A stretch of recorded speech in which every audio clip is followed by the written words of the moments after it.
Good morning and welcome to the conversation on TOSTV Television Network, your digital first African news network.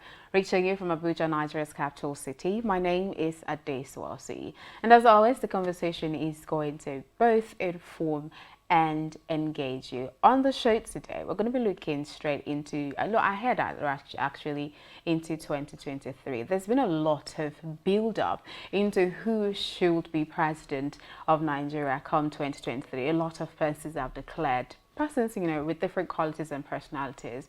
And we're just going to be looking at on the show today, what should Nigeria look out for in who their next president is going to be. And to help me or join me in having a conversation here in the studio is Kelvin Ayebafie Emmanuel. Good morning and welcome to the show. Thank you. Good It's morning. such a pleasure to have you. Thank you so much. Now let's get straight into it. I think every day in the news we hear one person or another person declaring interest to run for president in 2023. I think the latest is Ben Ayade of Cross River State saying, look, I'm going to run, and then the only way I'm going to drop is if, Goodluck Jonathan, decides to run for president. What do you think has been Nigerians' mistake in having to select a president or a leader, to take up the reins of the affairs of the country? Yeah, I jokingly say that I think some people just want to run because they want to have it on their Wikipedia profile that I was a presidential aspirant in 2023 elections. But going into the issue, I think for a very long time, we've had a situation where people have selected who becomes president across political parties based on geopolitical balance. And for me, I think this is a drivel. This idea that, you have to select a consensus candidate that is acceptable to the bloc of the party, National Working Committee, National Executive Committee, based on, the South did 4 years, now it's time for the Southwest, it's time for the Northwest. Now, the North Central is saying for too long, they've been sidelined. Since Nigeria returned to democracy in 1999, nobody from the North Central has taken a position. I think the last person that took it was Abdul Salam Abubakar in 1998 when he led the interim government that led to a transition to civilian rule. Yeah. So for me, I think it's a mistake. And the reason why it's a mistake is because if you check Section 9C of the Electoral Act that was signed into law in 2022 by the president, that initially was refused accent.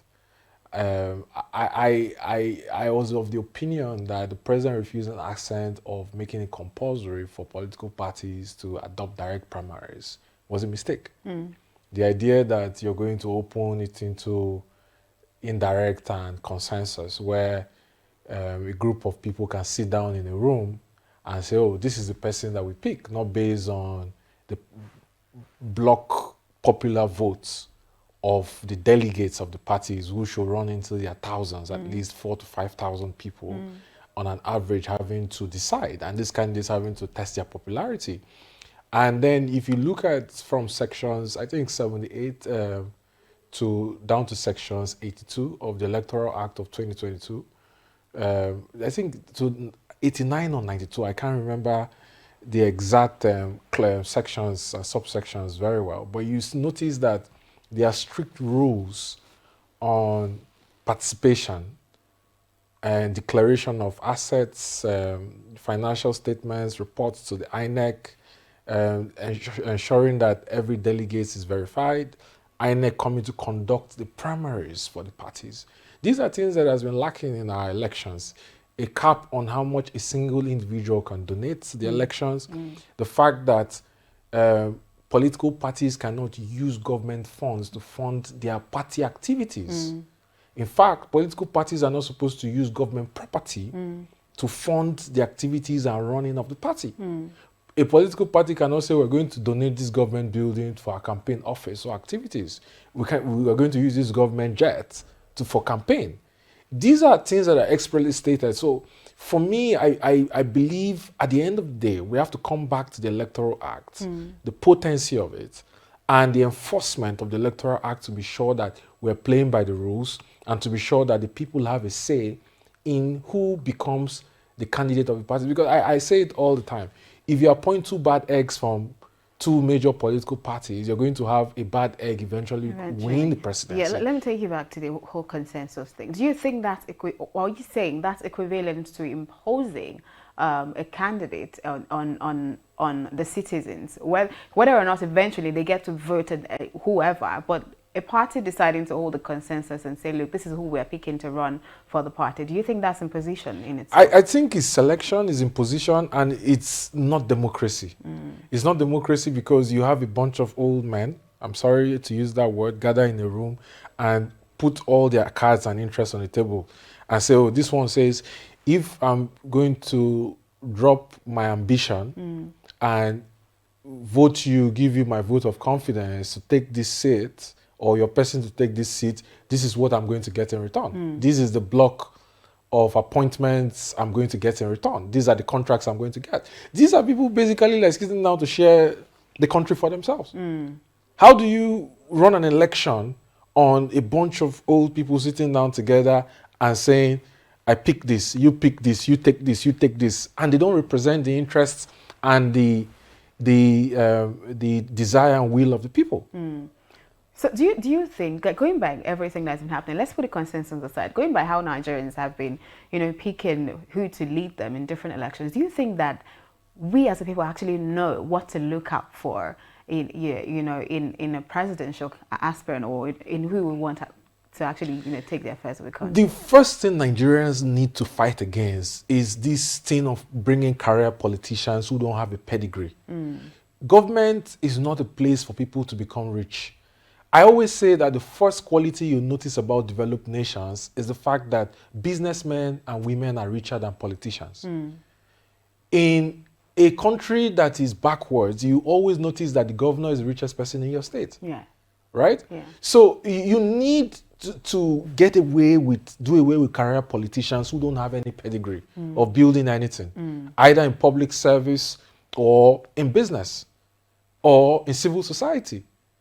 But you need to get away with career politicians. You need people who have pedigree. And when you talk about pedigree, people who have shown the capacity to lead and lead teams, achieve results, build stuff.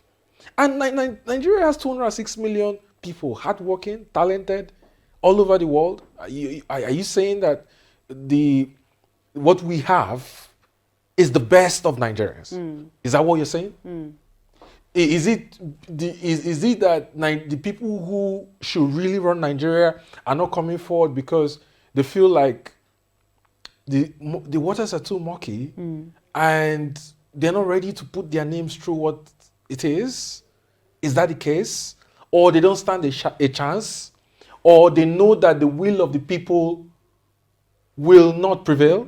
Yeah. So I believe the qualities Nigerians should be looking forward to are people who have a record. Show me your record. Show me your CV. What have you done? In 20, 30 years, what have you done with your life? Not career politicians who have been around the corridors of power for so long and are saying, because I've been around the corridors of power, I'm entitled to, because that's what we have. And look at the races for governors. Basically, governors just go and say, oh, this person has been a chief of staff for an SSG or a commissioner. Oh, come, take, because anything I say he should do, he will do. So talking about pedigree, what do you think is going to be a stumbling block, to have a candidate with that much pedigree and record taking up the position of presidency in 2023? I will tell you bluntly, and I'll say it on the record. Money. Oh. At the primaries, at the indirect primaries, the governors and the chieftains control the delegates. The candidates with pedigree don't have the financial wherewithal, the war chest, to pay delegates to vote for them. I'll say it. It's what it is. Let's not beat around the bush. So it brings us back to money politics. It's money politics. It's money politics because the delegates determine who gets the primaries, who gets the ticket, both at the governorship level and at the presidential level. senatorial elections, House of Rep, the delegates determine who gets the ticket. Most of the times, it goes to the highest bidder. Let's say it as it is. It's high time in this country we start addressing issues head on. Let's leave the diplomatic drivel. Let's go down to nitty-gritty and say, this is the problem. The candidates who have the pedigree, are they willing to pay? Do they have the war chest? And if they do, are they willing to pay? So you're indirectly saying that maybe in 2023 we're still going to have the same reshuffling that we've been having over time, and having the same kind of persons, leaders lead the country in the new administration. Unless there is an act of God. Oh, we're leaving it to God now. Unless there is an act of God. I think it's the same old. Because the way the landscape is right now, not mentioning any names, it appears as though who becomes the candidates for the major parties has already been decided. All the shenanigans currently happening is just posturing and drama. So there's no hope for saying a breath of fresh air or maybe a younger person, because I don't know that a lot of Nigerians, since the NSERS thing, have been clamoring for, okay, we want a younger person and we're going to sponsor them and all of that. So do you think that, are you saying there's no hope for that at this point? I'll tell this to Nigerian youths. Look, if you want to determine who become the candidates in the major parties, you need money. There are 774 local governments. It requires a lot of infrastructure that is driven by money. I mean real money. A presidential election will cost north of 150 billion naira.